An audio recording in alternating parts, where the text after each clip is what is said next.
chill? Come on, it's just a question. Chill, folks. I feel like John Cena insulting Brock Lesnar. Brock, in order to have a concussion, you need a brain. Chill? Because today, we're going to be talking about an idea that might make some of y'all upset. But I do know, at the very least, there will be some of y'all in the comment section below who actually want to entertain this idea. Especially upon hearing this update from Nicholas Cloutier from the Sick Podcast with Tony Marinaro. We're going to leave a link in the description to this video, which features Cloutier on the podcast, and we're also going to leave a link in the description to an article. But first, the video itself. The question from 7+ days ago was, can David Reinbacher help the Montreal Canadiens as soon as this season? Cloutier from TVA Sports said on the podcast that this guy has everything you need in a defenseman. Now, of course, as we had spoken about, this video was from 10 days ago, September 20th, and because of that, at that point when the comment was made about David Reinbacher, the guy wasn't injured yet. Now we know the guy's going to be out for a little, and now the conversation as to Reinbacher's physical strength is going to be put into question. Folks are asking, hey, this guy could be made of glass. Is he really? He's been getting hurt so much the past little while, and it's hard to fully buy into what he's able to do now because of that. And so I wanted to refer to another comment made by Nick Cloutier in the same podcast episode. This was written about on HabsFanatics.com. I'll leave a link in the description below to this piece. But what Cloutier also said on the Sick Podcast with Tony Marinaro was this. If David Reinbacher was on the trade market, the other 31 teams are going to call Kent Hughes. And that's a really simple statement.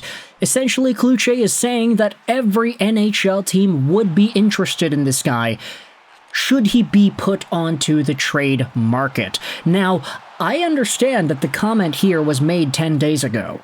You can very well say that rival NHL clubs might not be interested to the same capacity as they were 10 days ago, now that we've seen David Reinbacher get hurt once again.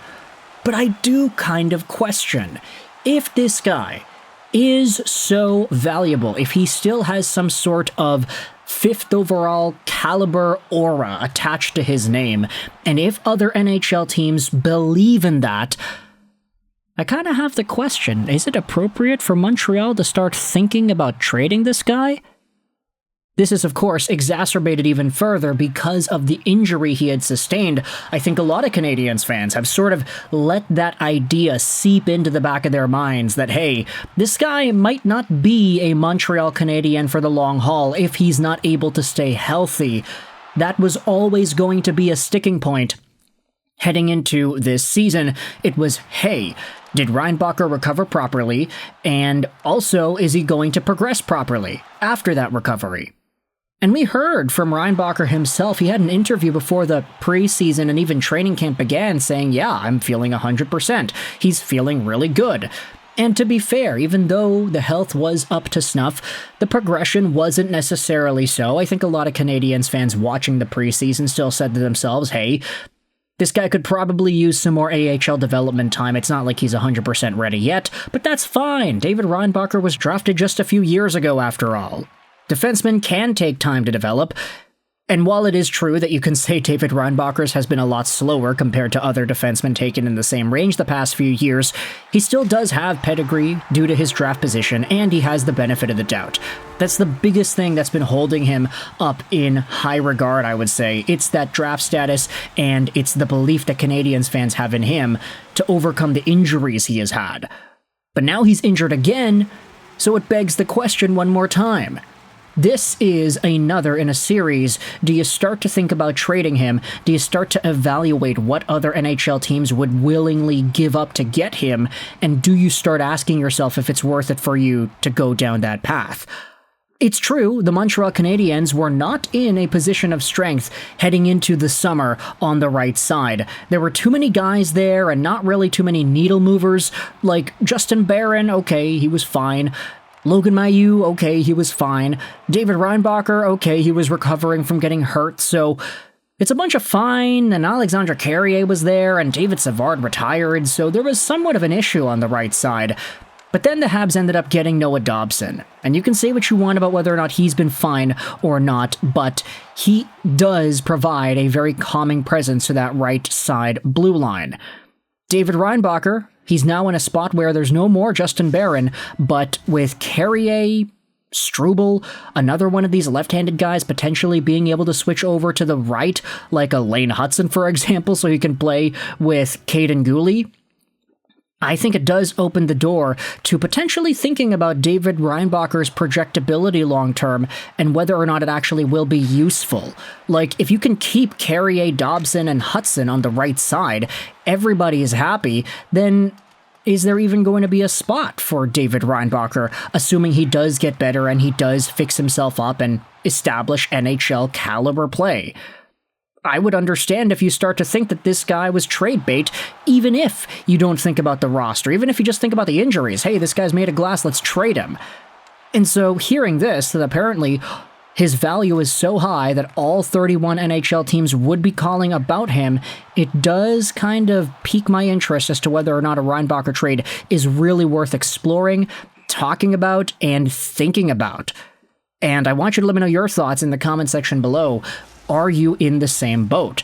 It's kind of funny because, like, you think about a few months ago, like, even going back to last year, Canadiens fans are like, okay, great, they've got 3 young right-handed defensemen that can all become impactful players. In Reinbacher, Barron, and you had Logan Mailloux.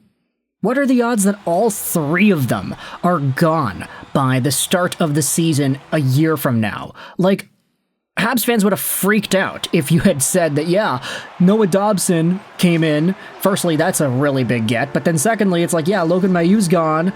Justin Barron's gone. And now David Reinbacher, he got hurt again, so folks are starting to talk about trading him. Is it worth talking about? That's the main question I wanted to ask you here in this video. You can let me know your thoughts in the comment section below. What are your thoughts on David Reinbacher, the way he has progressed so far? And with the injury, do things kind of change in your opinion? Do we start to have a different flavor to the way we speak about David Reinbacher's Montreal Canadiens timeline? Is it actually worth it to talk about this guy's injury history and use it as ammo against him being a Canadian long term? And if the Canadiens did find a way to trade away David Reinbacher, do you think the defensemen that exist in the organization now are good enough to carry the load without him? I can totally understand if a bunch of people dislike this video and its topic because David Reinbacher is still young and you want to not give up on guys that are having a difficult time. But at the same time, I think the argument does present itself properly in thinking about what a Reinbacher trade could look like, especially if other NHL teams would express heavy interest in him. So, if you enjoyed this video at any point, please click the like button. Dislikes are also very greatly appreciated if you did not like this video. Comments help out with the algorithm, so go out there and leave your thoughts in the comment section below. I hope you enjoyed this video. And bye.